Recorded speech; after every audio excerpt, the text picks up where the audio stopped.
Hey guys, this is Allison with another chess analysis.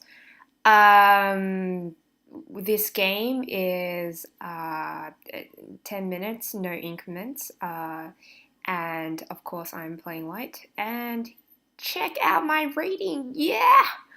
I have got it back to where I was, well, almost where I was. I was on 1399 end of last year, and then I lost like 100 points like in 2 days, and it's taken me a year of playing to get it back roughly to where it was before. So yay, huzzah for me.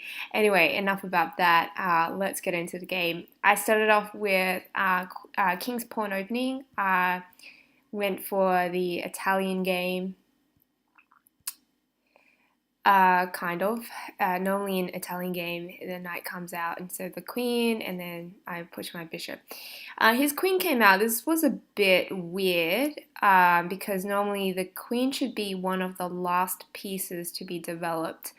Um, so, yeah, not very fun.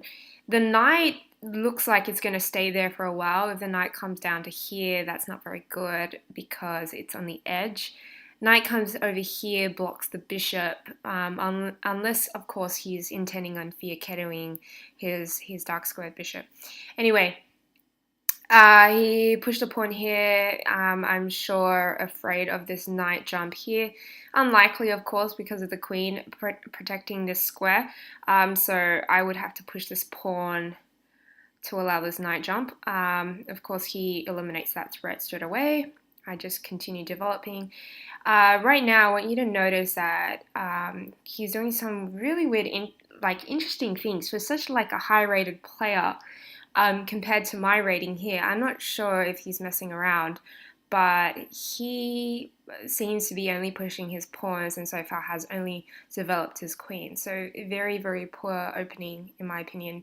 I think as well he pushed this pawn here, supporting pawn to push the center pawn and just dominate the center, except I've got three defenders on this light square here, so and he would only have two defenders for this center, so he would lose the exchange.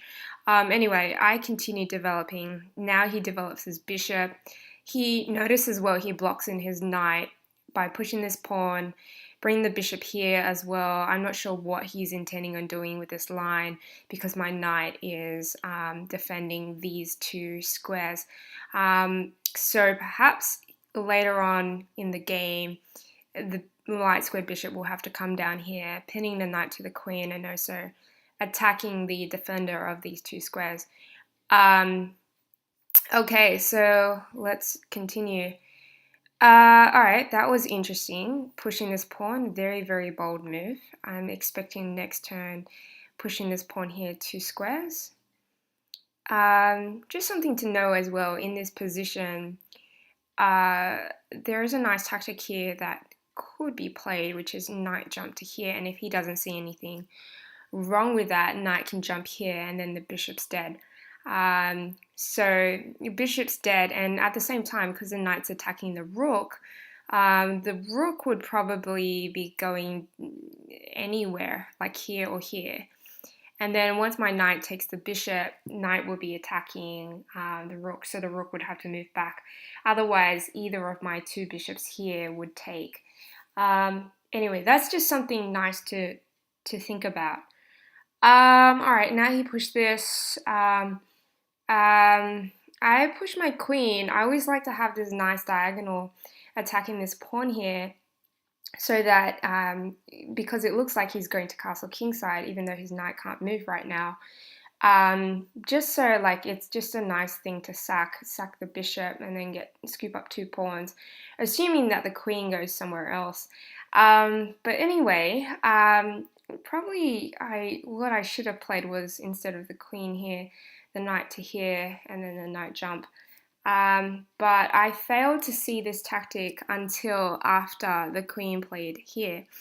When the queen played here, I thought about this tactic here, and then I realized it doesn't really work because queen comes here and takes this pawn, and then there's he's forking my knight and my rook. So even if rook comes here, queen takes the knight.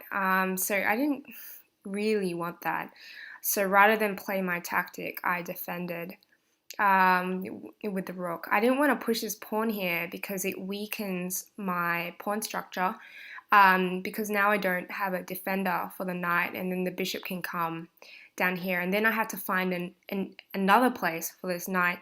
I don't think there's any safe spot. So say for instance, I pushed a pawn here, then bishop comes here. The knight can come here attacking the queen, but I don't think it's very fun because bishop takes knight, pawn takes bishop, and I've got an annoying open file, which I don't quite like. So I was quite obvious now I'm not going to castle kingside. And now, of course, he plays his bishop move. Now, I'm kind of forced to castle because otherwise the knight is free. So if I don't castle, bishop takes knight, and if pawn takes bishop, then queen takes rook with check, and also scoops up my other rook. So I didn't want that. So I castled.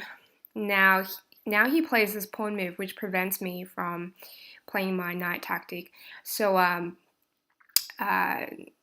now this one I think was a bit of a blunder by me. I acted on instinct and I moved my knight.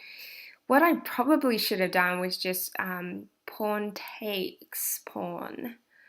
And then, okay. Well, it would have been, actually no, now I think about it, it doesn't quite work.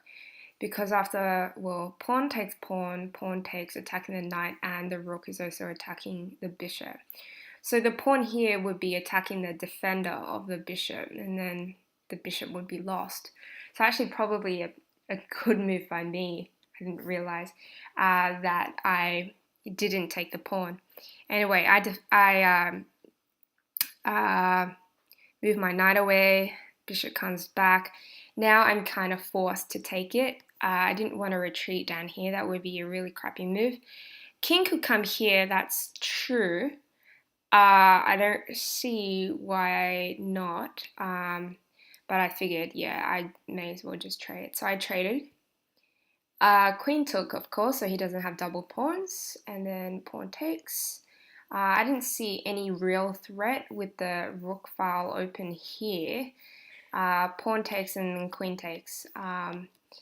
But I want you to notice a really, really nice tactic here. What he did was he played the dark squared bishop back here. This was really, really well thought out. I was trying to figure out what the heck that bishop could do. He is moving an already developed piece that's kind of unproductive. And I was thinking, well, it's like really crap in this square. It's dead in this square because my bishop and queen are attacking.